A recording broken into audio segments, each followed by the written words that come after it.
What up, ladies and gentlemen? Andy here. I just watched a Mr. Beast video, and so now I'm gonna scream and do one of those crazy YouTube intros that grabs your attention and keeps that retention up, except I can't really yell very loudly because it's 5 in the morning and I don't want to wake my neighbors up.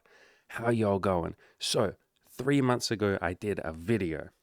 Imagine if I did the whole video like that. I don't know how Mr. Beast doesn't get fucking tired out and stressed. In fact, he does. If you watch his interviews where he does podcasts, he's like, I'm fucking exhausted. Don't do what I do. Anyway, 3 months ago, I did this video here talking about me starting a 365-day project, which is going amazing, by the way. I've done at least one piece of content either on this YouTube channel or my Spotify podcast or an article every single day for the last 3 months. I'm going to go a whole year. But in this video, I talked about the fact that I was also going to go sober and go off alcohol. And I had previously gone like 2.5 years without alcohol. And then I drank for about a month and didn't really enjoy that. I guess it was fun for the month and then that was enough for me.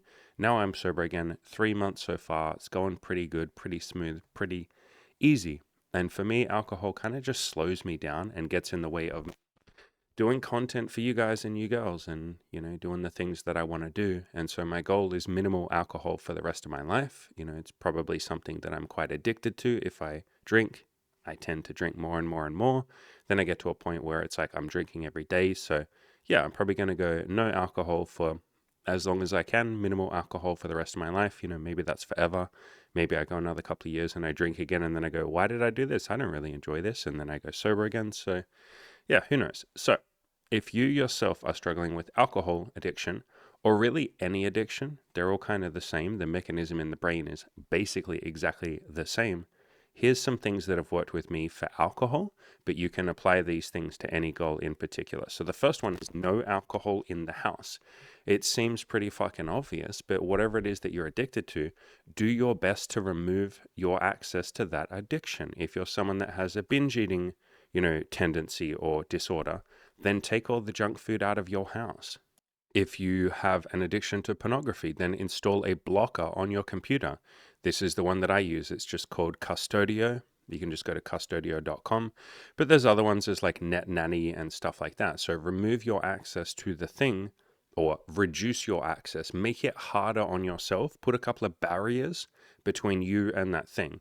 Like if you're an alcoholic or you're addicted to alcohol, if you just have a bottle of whiskey in the cupboard, don't you think that's going to make it pretty easy to drink when you come home from work and you're stressed and you're just not feeling good and you don't have that willpower?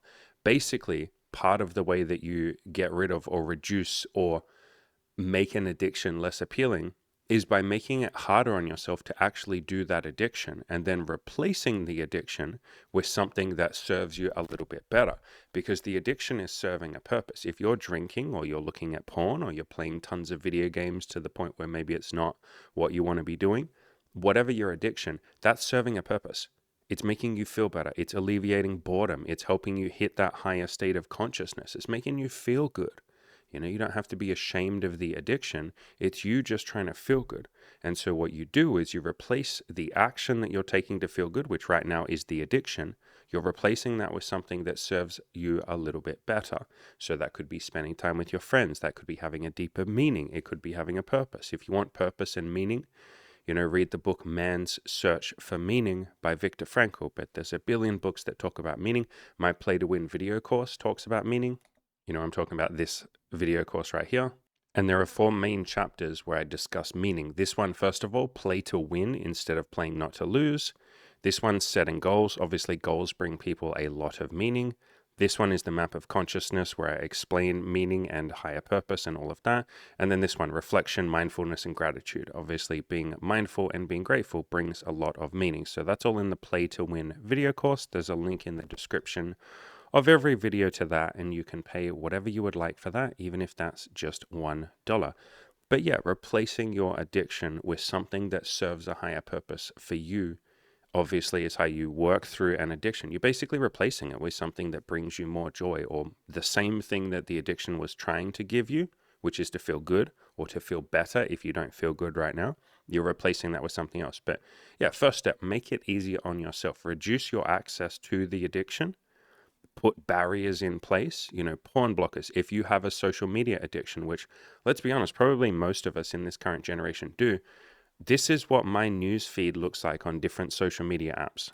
When I go on Facebook, this is my Facebook newsfeed. Notice there's nothing there except this nice quote. And every time I refresh the page, there's a different motivational quote there. That's it. That's my Facebook newsfeed. My Instagram, same thing. Look at my Instagram feed. No fucking pictures, no algorithm, no nothing trying to get me addicted. None of that bullshit. Here's my YouTube homepage. See how it's completely fucking blank. And if I want to watch something, I click the search bar and I type in cool videos for cool people. That's all of you. That's me. We're cool people. See, look at these cool fucking videos. Only cool people, please. That's us. We can watch that video. If you look at my Twitter feed, same thing, just a motivational quote. So what am I using to do this? I'm using this thing right here. It's called Newsfeed Eradicator. This one here, but there's a million other extensions that do exactly the same thing for Firefox, for iPhone, for Android, whatever it is that you need. This one here is pretty decent. It's called Be Timeful, and this is like a phone-wide blocker, like it literally blocks at the phone level, so that does the same thing. And then for YouTube, I use one called Unhook YouTube, which is available in all the major browsers. And, there's a bunch of other things, other apps that do the same thing, or other extensions that do the same thing. So this will block everything on YouTube. So I have removed access to the addictive parts of social media because, like a lot of you, maybe like all of us, I get very addicted to social media. I compare myself to other people, then I feel like shit, feel like I'm not good enough, especially as a content creator, as someone, building a community. It's very easy for me to compare myself to other people in the same space who are doing roughly the same thing and say, how come this guy has 1 million subscribers? How come I only have 50,000? And then you lose that beautiful gratitude. Like imagine sitting there and 50,000 people gave enough of a fuck to click subscribe on your channel, but then you feel like you're not good enough. It's like, at what point are you going to be good enough? At what point do you have enough? And so, I remove access to that comparison by using those extensions. So whatever addiction it is that you have, find ways to reduce your access to it or make it harder on yourself. If you're someone that has maybe like a binge eating tendency, like I said, remove all the junk food. You can also give your credit card to someone that you trust. Imogen did that for a while. She's someone that used to struggle a lot with binge eating. And so for a while there, for maybe like a year, she gave me her credit card. And anytime she would want to buy something, she'd say, I'm coming over, I'm going to grab the card. Here's what I'm going to buy. And I was like, sweet, here you go. Here's the card. Or I would just buy stuff for her. We share money together. We built this business together. I would just buy her whatever she needed. So find ways to make it a little bit harder. And similar to that, tell as many people as you possibly can about your addiction or about what you're struggling with. And obviously this can take tremendous courage at the start. You might be very scared. You might be like, I don't want to tell people. I feel embarrassed and I feel shame. Yeah, the mechanism of shame is that it's self-reinforcing. If you don't tell people that you're addicted to something because you feel very ashamed of it, then you try and hide it. And that shame and that hiding, that secret naughtiness of your addiction only makes you turn towards the addiction even more. Shame is something that can only exist in the dark. It is when you tell people that you then bring it out into the light and that shame starts to disappear. And so addictions and the addictive nature of certain vices that you might have is that they like to be done in secret. But as soon as you tell other people, which is why I do YouTube videos like this, talking about, hey, I'm working through my alcohol addiction. Here's what I'm going to do or here's what I've already started doing to work through it. When I tell more people, I then feel more like I'm supported. I obviously have more people keeping me accountable. I told every single one of my friends. I told every single one of my family members. I told all of you. I told my coaching clients. I told as many people as I could possibly think to tell. At this point, I've told the whole audience, all of you. So that's like thousands of people. And then the more people that know, hey, now I have more people supporting me. I've had a couple of people message me and go, hey, bro, how's the alcohol, like no alcohol going? Are you going good with that? Yeah, bro, I'm going good. Thank you so much for asking. That's cool of you. People keep that at top of mind. And then you keep that at top of mind. And when you're struggling in those moments with your addiction, again, whether it's alcohol, porn, video games, buying things, whatever addiction, sex addiction, whatever it might be that you have, if you have more people that know about it, that's more people that can be there for you in those moments when you're really fucking tempted to turn towards your vice. If you have like 50 people in your phone book or in your phone contacts list that you can text and be like, I'm so tempted to look at porn right now, or I'm so tempted to drink right now. If you can text multiple people, chances are one of them will be there for you, and they'll be like, do you want me to come over? Like, we can hang out. Let's go, chill. Let's go sit in a cafe. Let's go for a walk. Like, I'm there for you. Or do you want me to call you right now? Or do you want me to just fucking tell you that you're okay? Like, what do you want from me? And you're like, I don't need anything from you. I just wanted someone else to know. Now that you know, I feel a little bit better about it. So thank you for listening. And they're like, yeah, no worries. Like, I'm right here. Call me if you want to. That makes this a lot easier. Having other people support you is the way through addiction. You are not going to overcome addiction by yourself. You just don't have the energy for it. You don't have the motivation, or the motivation during those tough moments where all you have is willpower. You need as much collective willpower as you can. And the way that you do that is with other people. Because if you have 5 people helping you, that is now 5 times the willpower to help you get through those tough moments when you're tempted to use your addiction. But if you're trying to do it by yourself, you're not going to do it. You're just going to turn towards your fucking addiction. And so many of you, I used to be like this too. You have a big fucking ego about your addiction, about your self-improvement goals in general. That's very common. You think you alone by yourself are going to achieve all this success and do all this shit. No, you don't have the energy for it. You don't have the knowledge for it either. The more people that you tell, the more people that you have keeping you accountable, that's more people that can share knowledge with you. They might know some shit that you don't. Chances are they do. You're just not that intelligent. Neither am I. Like, we just, by ourselves, have very limited knowledge on anything, really. And so the more people that you can tell, the more people that you have helping you, the more likely you are to move through your addiction and replace it with a higher purpose. Like I said, having a higher purpose that's greater than myself is something that really helps me. And that is the foundation of Alcoholics Anonymous, or any, Addicts Anonymous group. It's literally having a higher purpose. That could be God, that could be the universe, if you don't believe in those things. That could just be the group itself. That could be your accountability partners. That's a higher purpose. Like, you want to respect the fact that people are putting in effort to keep you accountable. And so that's now a higher purpose. In other words, integrity is now a higher purpose than your addiction. It could be a mission, it could be goals, it could be loving yourself and doing the most kind, compassionate thing for yourself, which is probably not your addiction. And so that's a higher purpose. For me, a higher purpose is this community, being able to be sober so that I can be here for you guys and record content and help you. Because some of you, write me emails and shit, and you say, I'm really fucking struggling, bro. Like, I'm thinking of committing suicide, or I'm really fucking struggling with depression. And if I'm drunk, or if I'm having or consumed by thoughts of alcohol in that day and going, oh, fuck, I need to have a little whiskey. I need to have a little bit of red wine. I need to drink something.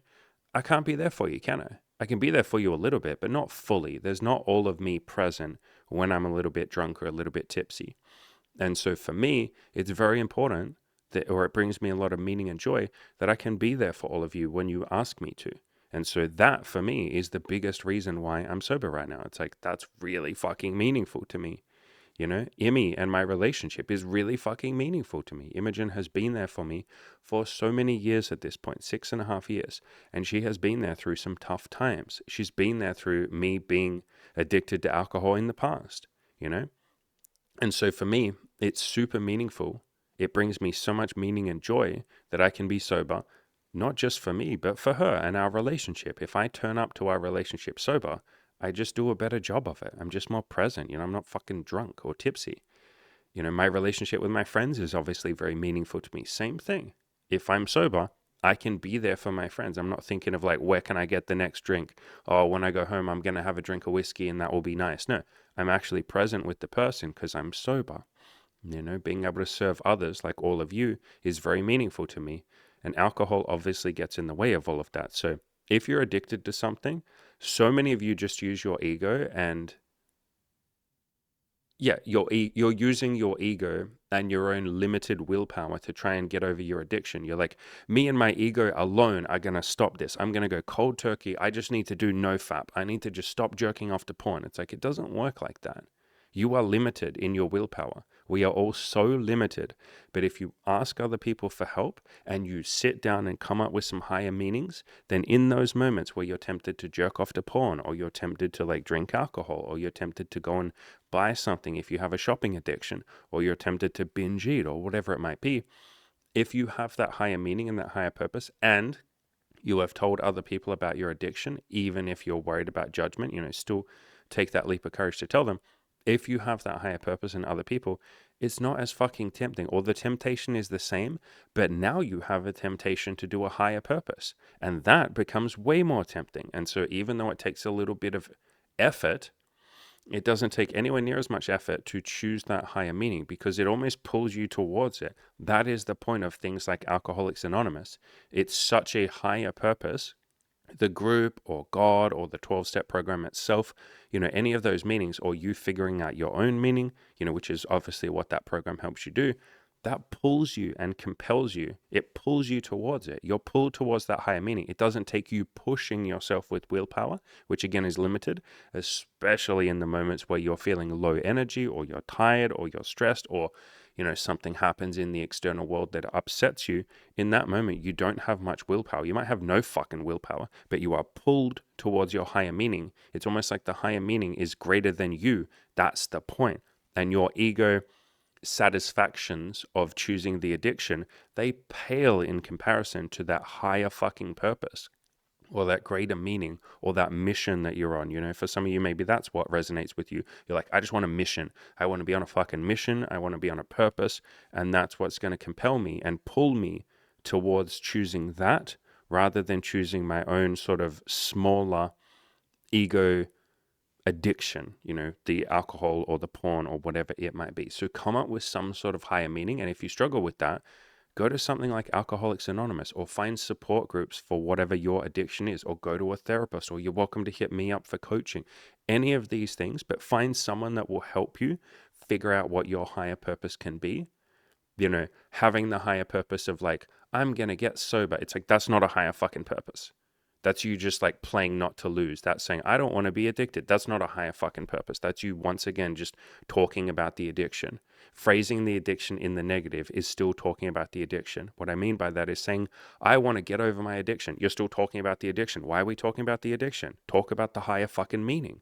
You don't want to just get sober. You want to get sober for a reason. What is that reason? Or maybe you want to move past your binge eating disorder, or your bulimia, or whatever it is that you're struggling with. Why?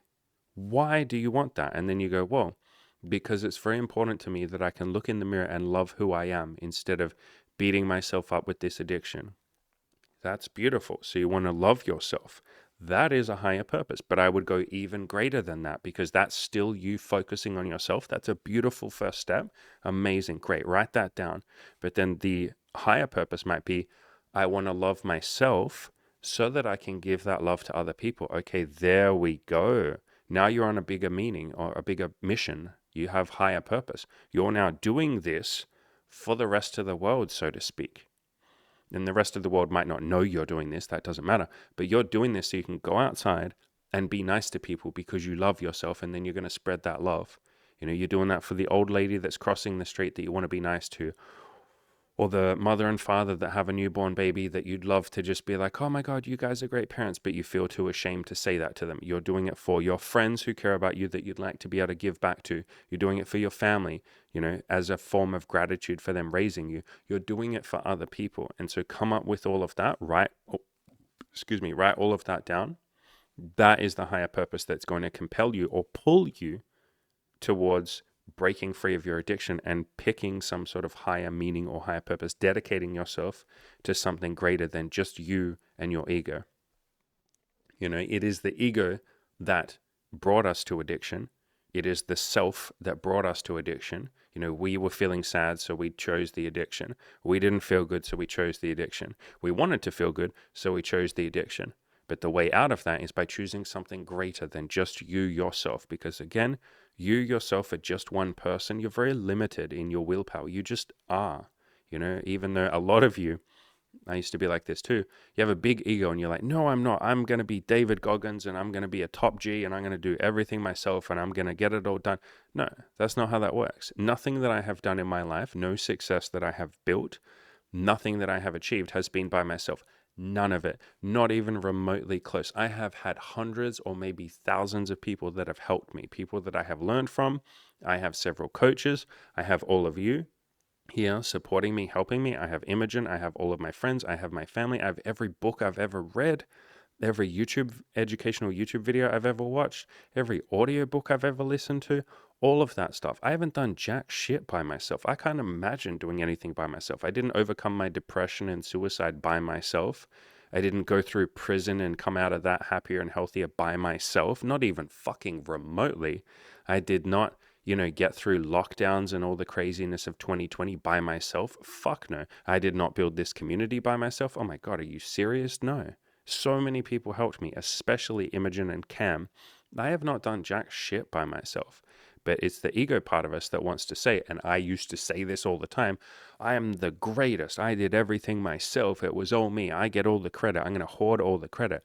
That is not the way out of addiction. In fact, that's probably part of why you are addicted, because it's very fucking stressful trying to do everything yourself. The reason that I started drinking again 3 months ago was because I started buying into the cute little story, the bullshit little story of like, man, Andy has to build this community by himself. I started buying into that. I did that for like a month. That's why I was drinking. And then I was like, wait, what the fuck am I doing? No, I'm going to include my audience again. I'm going to tell them like, hey, I've been drinking. Today is like day 5 of being sober. All right, let's go, baby. I'm going to bring people back into my team. I'm going to be on the same team as other people and stop telling this bullshit narcissistic ego story of like, it's Andy versus the world. So many of you have that story. It's me versus the world, that chip on the shoulder, that insecurity, especially as a man. That can be such a fucking tempting story. The underdog story, right? It's me versus everyone else. Like, grow the fuck up, son. Everybody else is trying to support you and help you. You're just too busy saying that they're not. You're supported right now by the entire fucking world. Do you want proof of that? Are you paying for are you running the electricity that you're currently using either on your phone or your laptop or whatever to listen to this? Fuck no, you didn't do jack shit to make that electricity happen. Okay, that's a whole lot of people supporting you. Did you run the supermarket and get all the food there so that you can go to the grocery store and buy your food and survive? No, you didn't do jack shit to do that. Do you run the government? Do you build the roads? Do you do any of that shit? No, fuck no. You don't do any of that. Do you keep the electricity on? Do you keep the internet running? Do you keep your mobile phone running? No, you don't do any of that. Did you design this fucking phone that you're listening to this on? No, you didn't do that. Neither did I. Did you design the headphones that you're listening to this to, or the speakers in your phone or your laptop? No, you had no part in that. There's like a million fucking people, a billion people. Technically, there's like 8 billion people supporting you right now and supporting me. But our ego wants to push all of that aside and go like, no, it's me versus the world. Nobody fucking cares about me. I'm, lonely. I'm sad. I'm an incel. I'm, whatever label that we want to use to distract ourselves from the truth that we are all fucking here for each other, and people get very fucking confused and they start wars with each other and they fight each other and they go, that guy's my enemy. I'm going to kill him. And that'll bring me peace. Yeah, that'll fucking bring you peace, won't it? Having that on your conscience, killing lots of other people and calling them the enemy, and then after the dust has settled, you go, what the fuck did I do? Why did I kill that person? That didn't bring me peace or love into my heart. Holy shit, what did I do? And so all of that is me saying, you are supported right now, even if you have the, cute little ego story of I'm by myself. And so the sooner you realize that, the sooner you can start saying to other people, hey, I'd really like some help with this addiction. You all are helping me anyway by keeping the electricity on, by running the supermarkets, by being there for me, by listening to me. I may as well get over myself and just ask for help. There's that ego shame part of us that goes, I can't ask for help. I'd be a burden to other people. It's like, motherfucker, other people are already supporting you. You just weren't grateful for it. You may as well start directly asking for help and then say, I'm grateful to you. Then they get something out of it. At least now you're saying, I'm grateful to you. Whereas normally we just take all of that for granted. Like I said, we don't really feel grateful for the supermarkets or for the electricity or the internet or any of that. I did a video on this recently, which I highly, highly, highly, highly, highly, highly, highly recommend you all watch. It's called, Are You Actually Grateful for What You Have? Featuring a homeless legend. And I met this homeless guy who taught me a lot about gratitude and maybe some of the things that I was taking for granted. And none of that video is me shaming you or telling you like, you're taking things for granted. I'm not going to do that bullshit. I don't know if any of you had this with your mother or your father growing up, where they'd be like, kids in Africa could have eaten that steak, they would shame you for not eating your food or whatever. But that's not what this video is. This video is like love and gratitude. And man, I'm grateful for all the beautiful things that we all have. So again, that video is called, Are You Actually Grateful for What You Have? Featuring a homeless legend. But yeah, practicing that gratitude and asking for help and then giving people gratitude in return, because that's all people usually want when they help you. Like me helping all of you, like I do these videos for free, and yes, they pay the bills. That's how I get coaching clients. The only reason I fucking have coaching is so that I can pay the bills, so I can keep doing this. This is the thing that I like to do. Like this, doing content. This is what brings me joy. And so I sit here and help all of you, and I don't expect anything in return. But the absolute most beautiful gift that any of you give me is not money. It's not being a coaching client. I like that stuff too. But it's when some of you say, I'm really grateful. Or you share your story and you say, hey, Andy, here's what I'm going through. Or you ask for help and you're very vulnerable and you say, I'm struggling with this, Andy. Then I'll write you a long reply in the comment section and say, like, here you go, try this, do this. What about this? Hey, have you thought about this? And then you'll reply with, I'm grateful for that. Thank you. That is like chef's kiss, absolute beautiful. When you tell me that you're grateful, that is so fucking meaningful to me. And so anyone that you're asking for help with your addiction or anything else, if you just give them gratitude, I promise you that's worth its weight in gold. It's worth more than any amount of money ever could be. So ask for help, give people gratitude in place of that. Something else that's really helped me a lot is practicing self-forgiveness and compassion. And I'm getting pretty decent at this one. You don't have to be perfect with your self-forgiveness and your compassion, but I think it's summed up best by this quote from the Buddha. You yourself, as much as anybody in the entire universe, deserve your love and affection. And again, you do not have to be perfect with that. You're probably not going to be.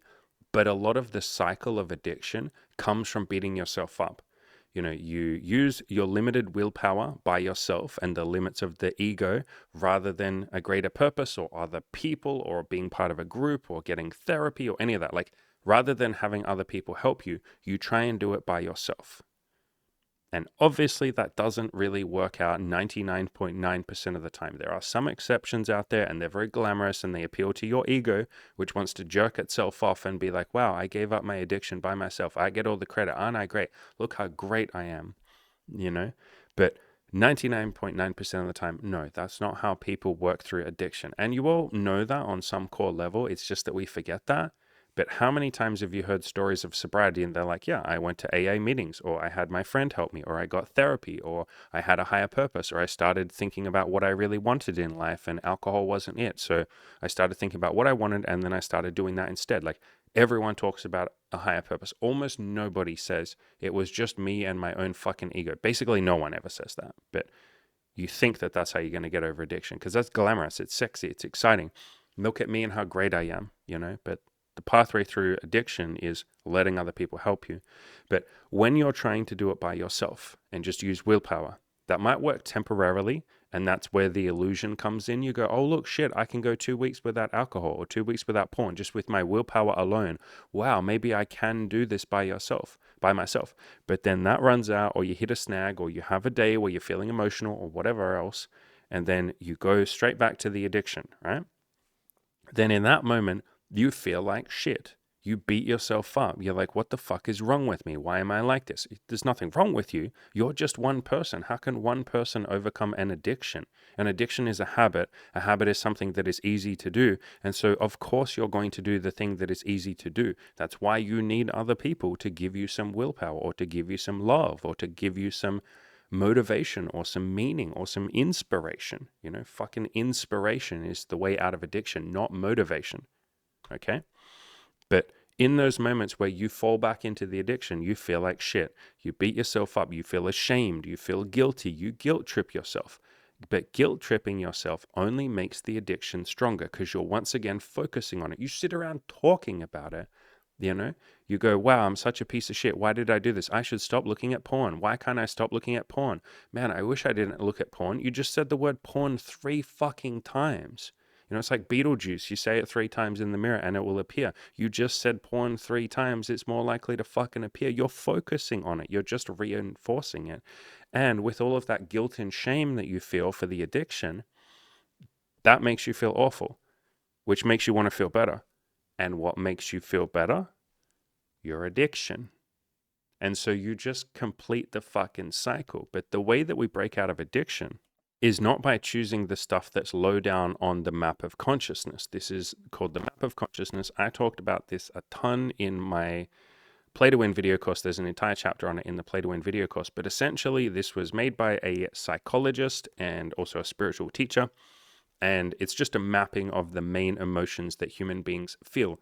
Right down the bottom, with guilt and shame and apathy, those are the least effective emotions. Like, they're the ones that are least likely to make you happy, obviously, and least likely to lead to you being successful. It's really hard to achieve your goals when you feel guilt and shame and apathy, isn't it? Obviously, that's an obvious statement. And then the ones at the top of the map, peace, joy, love, reason. Reason is just rationality, stoicism, logic, all of that. These emotions up here in blue, they're pretty fucking good emotions. You feel pretty nice when you're walking around feeling completely at peace and feeling joy and excitement and love for your fellow human beings and for yourself. It's obviously very easy to achieve your goals and to achieve success when you feel love, when you feel joyful. If you feel good, which is a very simple way of explaining the emotions at the top, isn't it easier to go outside and talk to that cute girl, or go talk to that cute guy at the coffee shop, or build your business? If you're feeling good, it's very easy to build a business. But if you feel shame, guilt, and apathy being like depression or grief, where you're literally sitting around crying and regretting the past and unable to move on from the past, it's very hard to work on a business or work on your dating life or your love life, isn't it? Obviously, it's very hard to go to the gym when you feel like shit. And so part of the cycle of addiction is choosing guilt and shame. Like, part of the reason that an addiction perpetuates is that you beat yourself up with guilt and shame. You shame yourself. So many of you think that shame and guilt is the way that you're going to get yourself to be motivated and improve. That's the least effective emotions that there are. And then when I say that, you don't have to then feel guilty or ashamed about the fact that you use guilt and shame.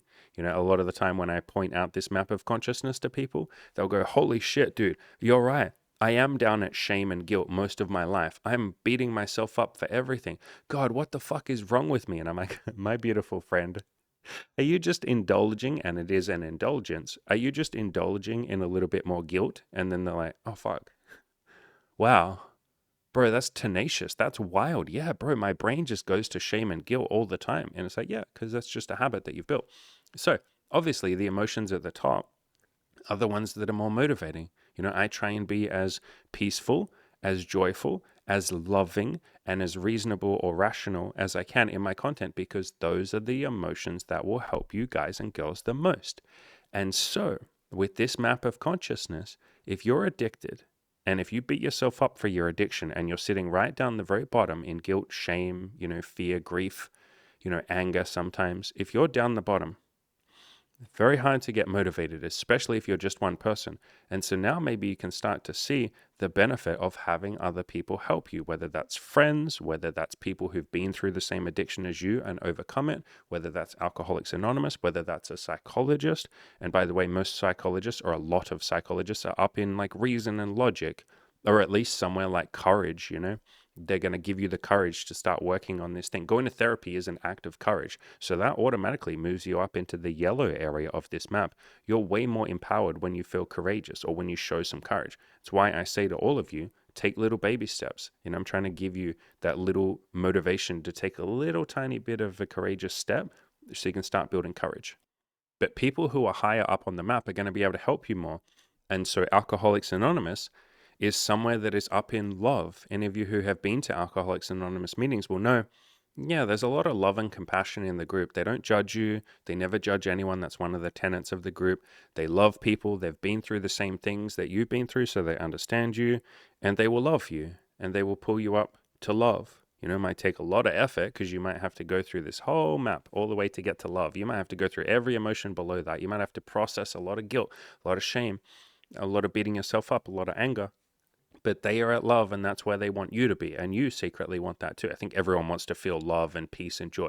Like, basically no one wants to feel pain unless they're really fucking low on the map and in a really dark place. And if you are in that place, that's okay. I used to be like that for years. I promise that you can pull yourself out of that. But yeah, this is the benefit of letting other people help you, is they're just higher up on this map of consciousness than you. And the higher up you are on this map, if you're in peace and love and joy, you just have more energy. You have more to give. Like, I can sit here and do this shit all day. I can coach all of you. I can change your lives all day, 8 hours a day, 10 hours a day. I do this like all the time, 12 hours a day. I'm thinking about this shit, doing this, helping people with this shit. I could do that 12 hours a day, 7 days a week for the rest of my life. I just have the energy to do that. Why? Because I feel abundance and joy. I say it at the start of most of my videos. I feel good. And when you feel good, it's very easy to help other people. But when I was depressed, when I was down in guilt and shame, I couldn't help anyone. I couldn't even help myself. I fucking had so limited willpower or energy or motivation. And so this is the benefit of getting a coach or a therapist or a group or a support network of people that are higher up on the map. And they don't have to be up in peace and joy. That's great if they are. You don't have to go find the next fucking coming of Jesus or Buddha or someone like that. You don't have to find someone who's fucking enlightened. You don't have to go and be best friends with Byron Katie or Mother Teresa. Mother Teresa's dead anyway, but you don't have to find people there, but just find people that are at courage, and they'll be able to pull you up. Find someone that's had the courage to be a couple of years sober, or at least made more progress than you, and they will pull you up. So you yourself, if you're down in guilt and shame, you're going to have such limited willpower and resources. You just don't have much to give. But if you find someone or a group of people, even better, that are higher up on that map, they have a lot to give. They fucking love this shit. That's the thing you'll find about Alcoholics Anonymous. If you go there, people fucking want to help because they've been through the same shit. What do I say in all of my content? It's there at the very top of my YouTube channel. Look at that little image up here. Andy Wells, you sure as hell can too. I say that all the time. That's kind of the point of things like Alcoholics Anonymous is like, we went through this. If we can do this, you sure as hell can too. So find people who are a little bit higher up on the map of consciousness than you might be. In other words, people who are being courageous, who've already taken action, who already have proof that they've either worked through or just made a little bit more progress than you have when it comes to this addiction or this goal or whatever else. So again, you break the cycle of addiction by choosing something higher. Peace, love, joy, rationality, not something lower, shame and guilt. Shame and guilt is an indulgence, and if you're indulging in it right now, that's okay. You don't have to feel guilty about feeling guilty, but it is a narcissistic indulgence, and I don't say that to denigrate anyone, but that's what it is. Like, understand that the shame and the guilt is serving a purpose. It's keeping you addicted. That's the point of it. You don't have to then feel ashamed of that, but it is keeping you stuck. It is only by letting go of that and choosing something higher, either courage, running towards your fears. That's why I say just take a baby step. Give yourself permission to suck and take a baby step. That's why I say get friends, get accountability partners. That's why I offer coaching, because I am higher up on the map of consciousness. I walk around most of the time feeling peace, feeling love, feeling joy, feeling abundance, feeling good, feeling compassion, feeling self-forgiveness and forgiveness towards others. I feel those beautiful emotions and I want to share that with other people. And so it's far easier for me to help someone. I only have to say 1 or 2 fucking sentences to someone and they feel better. Whereas they themselves might have been feeling bad about that issue for days, weeks, months, or years. And so someone that's a little bit further along than you, which doesn't mean they're better, it just means they're further along than you. Maybe they started earlier than you, like whatever. Someone who's further along than you will have just so much more capability to help you than you yourself have. Again, you can make it a really obvious example. Do you think the person who's depressed and suicidal has much in the way of resources, willpower, motivation to fix their place in life? No, they're fucking depressed. It's very hard to get any energy together when you're depressed. Do you think a psychologist who's helped hundreds of people or thousands of people, who deeply understands depression, who has a pretty good life themselves and is happy, and maybe they're married with kids and they're just doing pretty great, do you think that they're in a better position to help the depressed person? Yes, obviously. That's such a fucking obvious statement, but sometimes we forget that and we turn towards our ego and we say, it is me and my ego that's going to overcome this addiction. I don't need any help. I don't need anyone else. A lot of you probably feel that way with like coaching, things like that. Whatever it might be, like, you feel like you're going to do it all yourself. I get emails from people sometimes who'll be like, hey, Andy, I'm thinking about coaching and I really want it, but I'm going to go and try and do this on my own for a while. Like, I have had probably 100, 200 people tell me that. They're like, I really want coaching, but I'm going to try and do it on my own first. And I'm like, okay, like, I don't know why though. Well, I do know why. It's turning towards your ego. You could just like do this thing in 1/50th of the time, get this goal handled, then move on to the next goal, then the next goal. We would get you to achieve 10 times more in the coaching program than you would by yourself, 10 times quicker, with 10 times more happiness and gratitude, and actually teach you the skills to be happy in your life and appreciate what you have and feel that beautiful love and abundance and joy and help other people and give back to the world and all of it. We would teach you all of that, but you're choosing to turn towards the ego and do it yourself so that you can have the story that says, I did this by myself. Probably what I just said then there resonates with a lot of you. There's probably a lot of you that go, fuck man, yeah, I don't accept, or I don't join the coaching program. And if you don't want to join the coaching program, don't. But maybe in your own life, you're not letting your friends help you, or you're avoiding therapy, or you're going, nah, I'm going to try and do this on my own before I ask for help. That's your ego. It's you literally jerking yourself off. It serves no other purpose than jerking yourself off. It is literally only pride is the only reason you would not, pride and shame.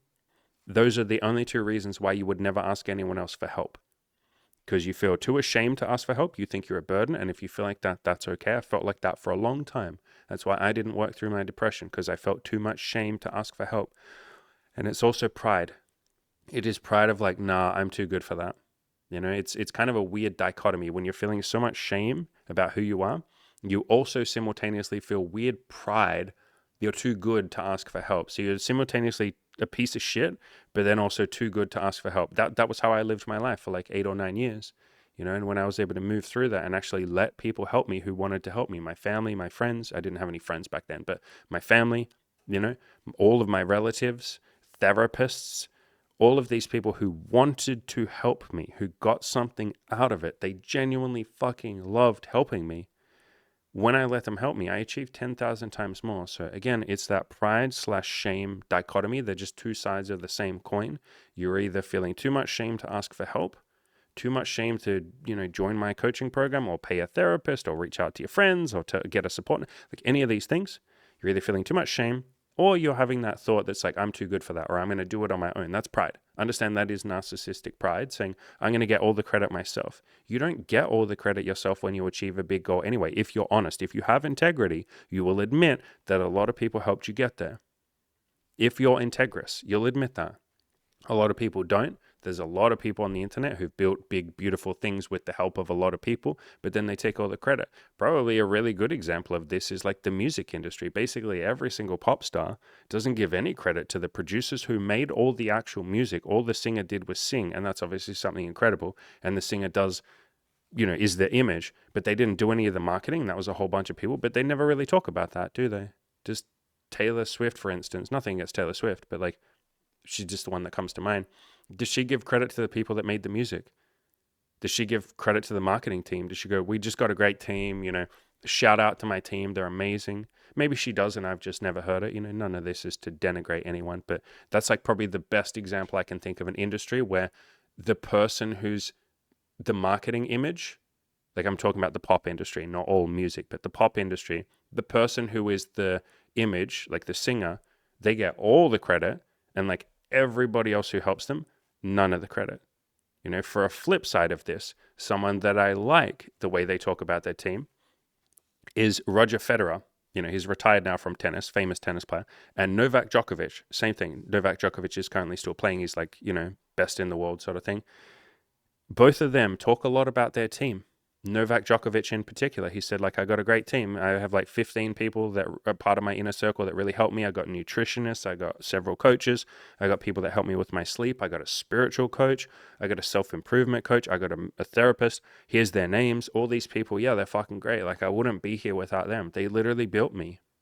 Like, that's their job. I pay them. They fucking built me. So yeah, this is their victory as much as me. Or you'll hear sometimes sports stars are very humble and they'll say, I just want to shout out to my family. I want to thank God, or I want to thank the universe, or I'm just grateful for life itself. Like, they'll share that credit. And so I kind of got a little off track here, but it's that sort of ego part of us. And we all have an ego. Absolutely have an ego, obviously.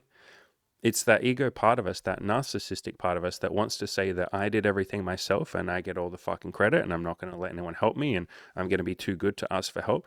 And that probably, like I said, might resonate with quite a lot of you, particularly since 80% of this audience is male. It's the male fucking ego, guys. It's the male insecurity that goes, no, I want to be good enough to say that I did everything myself. It's like, you're not good enough, bro. You're just one person. I'm sorry, but like, you're really not that special. I'm not that special. Again, everything I have done has been with the help of thousands of people. And you could say every human being that came before me that helped build society. Did I build the agricultural industry? Fuck no. Was I responsible for the agricultural revolution that allowed me to be sitting here at this moment in time with everything that I have in my life? Fuck no. Am I responsible for the, refrigeration systems that keep food cold to bring me cold meat and stuff like that in the supermarket, that I can go there and buy a nice steak and I don't have to go out and hunt it myself? So my time is freed up to sit here and serve this higher purpose of doing this content and this coaching. No, I'm not responsible for the grocery industry and refrigerators and transport and all of that. Did I drive the fucking food to the supermarket? No, the wonderful truck drivers and, the transportation industry, those fucking fabulous, amazing, hardworking people that rarely ever get a pat on the back. Like, that's an industry that we all just kind of, you just don't even think about it. You're just like, the food is in the supermarket. It's like, how did that get there? The farmers, lots of the time we don't think of the farmers, and they're toiling the soil and busting their ass and putting in a lot of work so that we get to eat different types of steak and meat and vegetables and all of that beautiful shit. I didn't do any of that. I'm not even remotely responsible for that. I'm very grateful for all of that because I know that those people are serving me, even if they don't realize it. They don't fucking know me. Maybe they know me, I don't know, but probably don't fucking know me, right? They're just doing that because that's the purpose that they're serving. Isn't that fucking incredible? And my purpose is to sit here and try and serve all of you and serve my coaching clients. And so when we can see ourselves as part of a greater system, that you are serving a purpose, that you're a beautiful cog in the machine, instead of I'm the lone wolf who lives in the woods by himself, it's like, grow the fuck up, son. Like, that's literally a childish, beautiful, little cute fairy tale that you tell yourself. It's an illusion. I'm the lone wolf in the woods by myself. Okay, go live in the woods by yourself then. And imagine if there was someone right now listening to this and they're like, I built my own phone. I developed my own internet system. That's how I'm listening to your podcast, Andy. I literally feed myself from like fucking toiling the soil, and I'm just out there. I built a house in the woods. Like, that's basically none of you, right? Nobody's done all of that. You use the beautiful gifts of capitalism and human ingenuity and all of that, while simultaneously saying that nobody gives a fuck about you, which is just like literally not true. I've done a video on this a few times. This one here at the top is probably the most relevant. It's called Depression Can Be a Form of Arrogance. I would know. I was depressed for 8 years. And I talk about how you don't mean to be arrogant, but like when you're depressed or you're feeling a lot of shame or a lot of guilt or you're just not in a great place, you tend to focus more on yourself and you see yourself as like the lone wolf. You're all alone. Nobody cares about you. No one gives a fuck about you. I've seen some people, some of you in the YouTube comments have said that. You've made a comment where you're like, nobody in the world cares about me. And then I'm like, is that true? Is it true that no one in the world cares about you? And they're like, yep, no one cares. Not a single person cares about me. And I'm like, I care about you. So you've just lied. You haven't meant to. You really didn't mean to. But that's that arrogance coming in. I'm the lone wolf. This statement, I'm the lone wolf or I'm all alone, is a statement of arrogance. And so we can move beyond that and let other people help us and see ourselves as part of a greater whole, see ourselves as part of the community of the human race. Isn't that fucking beautiful? We're all made of stardust and we're all one and the same. We're all children of God, as my, religious grandfather used to say. And I always kind of liked that, even though I've never been religious and the word God, never really resonated with me. But I liked when he said, we're all children of God. I was like, yeah, that's beautiful. And so see yourself as part of the human race rather than you by yourself, being all alone. Let other people help you. You are not going to give up an addiction by yourself. That is the purpose of a group or Alcoholics Anonymous or coaching. I'm happy to coach you, or a therapist or friends or accountability or a higher purpose, like just someone to help you. You're not going to do this all alone. Let someone else help you.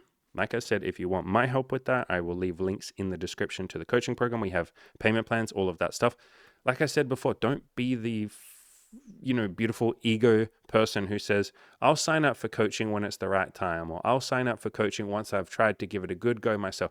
You guys have no fucking idea how many times someone will email me and say, I'm just going to have a crack at doing this by myself. I'm going to attempt to do this by myself. And, then I get all the ego credit and I get to jerk myself off, even though a bunch of people are helping me. You're using my content while saying that you're doing it all yourself. And I used other people's content to get to this point. So all of those people indirectly helped you. Like all the people that taught me, I then passed that information on to you. You're then being helped by me and all those people. That's a lot of people helping you while you're jerking off and saying, I'm going to do this by myself. And not everyone is jerking themselves off, but it is an ego statement to say, I'm going to do this all myself. I've had so many people email me that and say, I'm going to do it all myself. And I'm like, beautiful, great. Like, that's your pathway. I used to be like that too. I didn't want to ask for help. Great, do that. And then they come back 6 months or a year. I even have a guy in the coaching group right now who came back after 2 years of watching my content and signed up for the coaching, was just like, fuck it, man. I tried for 2 years. There's 3 guys in my coaching group. We have 2 brothers, and maybe I'll do a video on that. We have 2 twin brothers who joined the coaching group at the same time, which how fucking insanely cool is that? They look the same. It's trippy as fuck having them on the coaching call. Like, it's wild. It's cool. But we have these 2 brothers that came to the group and they're like, Andy, for 2 years, we both used all your content and that's great. They fully admit that they used the content and that they let other people help them. Sounds like they let each other help, or they tried to have each other help each other. They did a great job. And they're like, we tried for 2 years, bro, and we're just not making the progress that we thought we would. Like, can you just help us? And I'm like, yeah, guys, fuck yeah, of course I can. So I've had so many people that go, I'm going to do this all by myself. And to be fair, those 2 brothers didn't really say that. They sort of said that. They were like, we tried for 2 years by ourselves. At least they had each other. And now we're here to get some help. So I've had so many fucking people come to the coaching after years or months of trying it on their own and going like, what the fuck am I doing? Like, I realized I was just trying to play the lone wolf character because then I get all the credit. And I had some shame and some pride in asking for help. But fuck it, man. Like, can you and the other coaches in the group just help me? And we're like, yeah, of course we can, brother. Like, ask and you shall receive. So if that's something that resonates with you, if the coaching program resonates with you, happy to jump on a free call with you, talk about the details, talk about any concerns you have, anything you want to talk through. Like I said, we have payment plans. If the coaching program doesn't appeal to you, beautiful. Just, I implore you, get some sort of help with your goals, with your addiction, with anything. That doesn't have to be me. I don't care if you join the coaching program. All I care about is that you get someone to fucking help you. If it's not going to be my coaching program, if you're the guy that's like, I'm going to go and do it all by myself. No, don't use the coaching program, but go and find a fucking friend. Go and find some support networks. Go find forums, go find someone else that will keep you accountable and help you in those moments of need, because you alone are just one human being. You're so limited, just like I am. But if you let other people help you, there's that beautiful saying, 2 heads are better than 1. Imagine you had 10 fucking heads, 10 people helping you. 10 heads are better than 1. 100 heads are better than 1. You don't need that many people, but like, let's say 5 to 10 people helping you. Oh my fucking God, you'll achieve your goals like 100 times quicker. It's only by trying to do everything by yourself that you fail. So let people help you, either me or someone else. But I promise you, if you let people help you, you will achieve 10 times as much. You'll be 10 times happier. You'll get there 10 times more efficiently. And you get to share that beautiful gratitude with other people. Even if that, little ego part of us wants to say, I did it all myself. It feels really nice to share gratitude with other people, because you get to say, hey, I'm grateful to you. Thank you. And they go, man, I'm thankful for your gratitude. You get to help them. They get to help you. It's a beautiful reciprocal relationship. Again, we are all part of a greater whole.